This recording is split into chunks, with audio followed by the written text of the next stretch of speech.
are the things that you have to think about, right, in your calculation. Okay? Any more questions?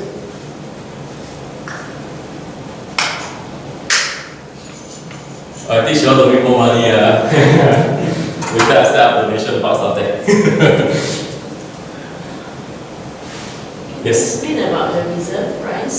What's the reserve price? I don't know your reserve price. No, what is the concept or definitions? What do you mean by reserve price? Reserve price means that What do you mean by you must meet this price before you authorize to go through with the sale.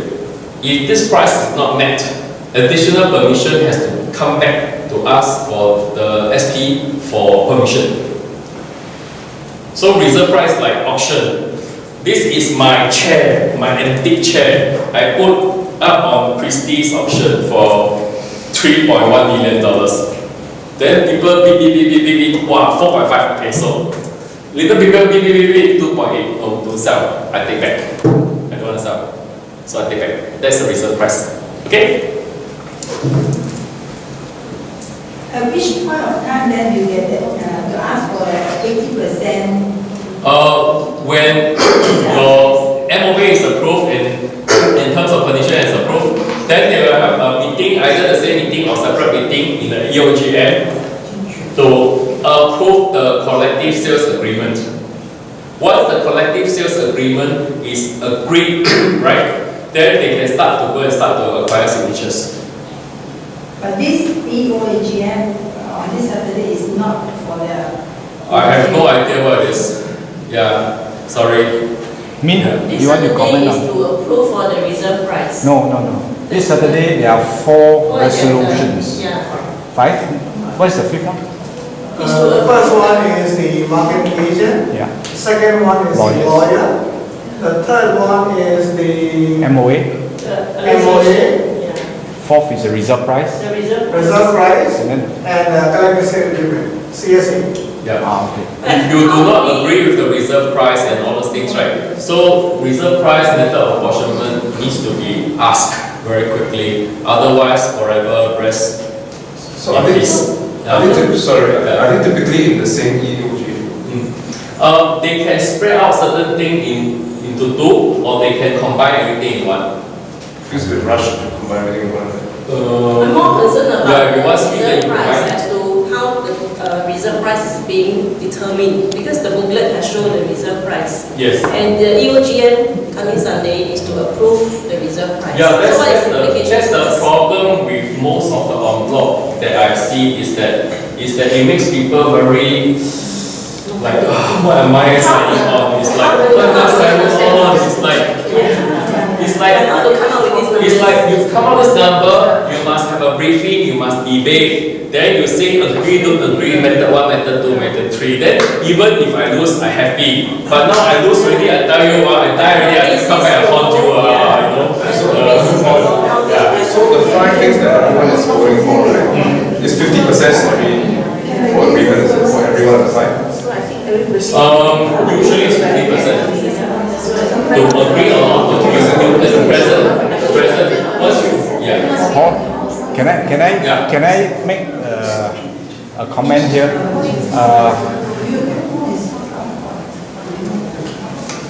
Can I make a comment here in that what I understand is that we just clarified there are 5 resolutions in the coming EOGM, right? These 5 resolutions are put forward to be voted on, to agree or not to agree.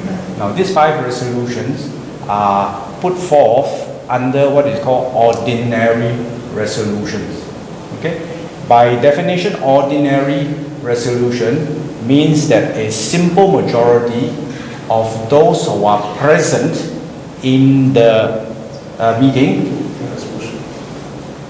50.1% agrees, it goes through. Yeah. That is ordinary resolution, right? So if assuming, for example, we have 254 units, if we only have 3 people turn up for the meeting, right? 3 people. And if 2 persons says yes, the third one says no, it carries. Regardless of the other 251 agreeing or not agreeing, I Because think there must be a quorum. yes, there's a quorum. Yeah. What I'm saying is that is the simple Yeah, majority. exactly. Why I'm saying that means simple majority. So whenever there's a quorum met and that quorum, 50.1% of the quorum carries the decision. So it is then where if you have an opinion, of course you can come and express your opinion, right?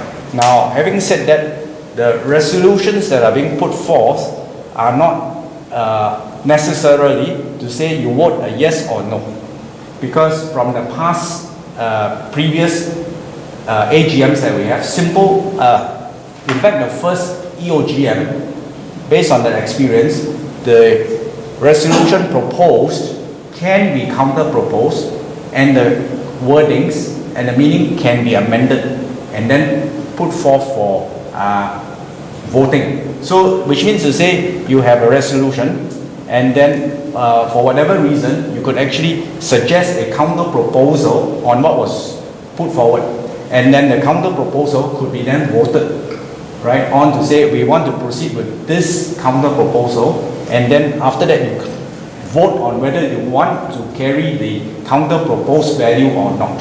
So what I understand, correct me if I'm wrong, if for anybody who is in the know, that despite the fact that there is a reserve price of 483 million stated in our EOGM information, there is a possibility for us to counter-propose the 483. And says, I don't think 483, or somebody says, but 483, how do you come about this number? So you can ask the marketing agent present, how did they come up with this number? And you felt that the number is something that is too low, right? You can counter-propose and say, how about 600 million, how about 1 billion? Whatever number that you feel, and then if you want to justify, and for everybody who is present and agrees, whether if the number can be ridiculous, but if enough people in there agree that your ridiculous number should be the one, then it will carry, regardless of what was proposed, right? So this is not a missed opportunity as far as I believe, right? Is that right or wrong? I think so. Yeah. So which means to say this is not already a closed door.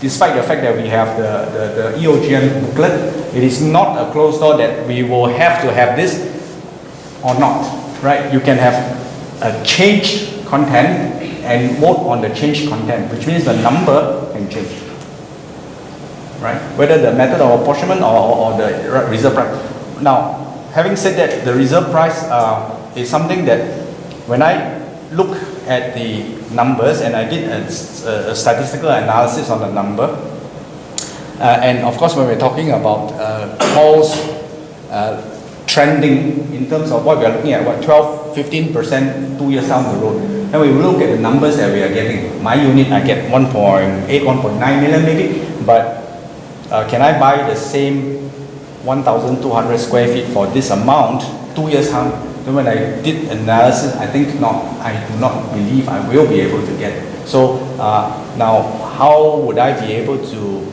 consider a possibility of a replacement without downgrading to a HDB or going to somewhere Woodlands or maybe even Johor Bahru? So the only thing that comes to mind for me is to increase the reserve price, right? So it's a bigger pie for the same number of people to share. So everybody will get a bigger share.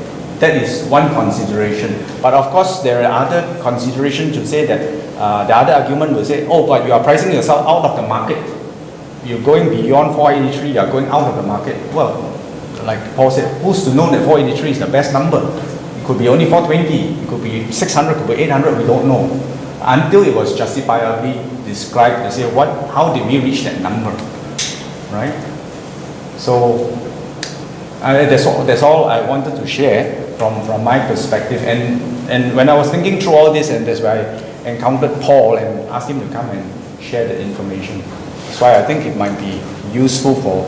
So bear in mind that the EOGM is something that you need to be present or you are represented. Either yourself getting a proxy or you are there. Right, so if you are represented, your voice can be heard. Now, this talk is not about pro or anti Enbloc. It is about under the circumstance that the en bloc go through, what do I need to do?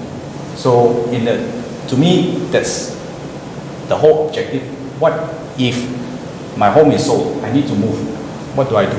This is the whole objective of this meeting, or rather this event that I organized.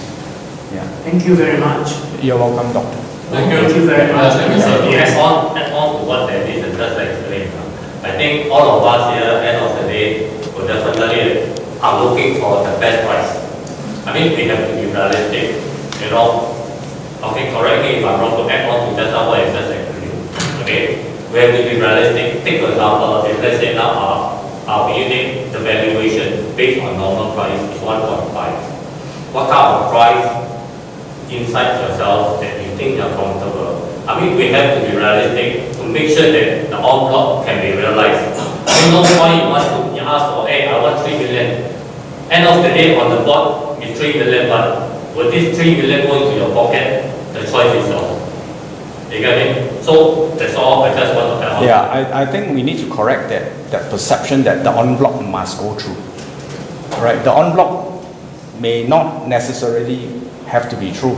We can sell this en bloc for $3. Any developer will walk in and buy at $3. Is this something that you want to walk away with, just a share of the $3? Or you want a bigger share? I think all of us have our price, our own price in mind, right? Then we need to look at the whole thing objectively and say, is this price matching the price I have in my mind?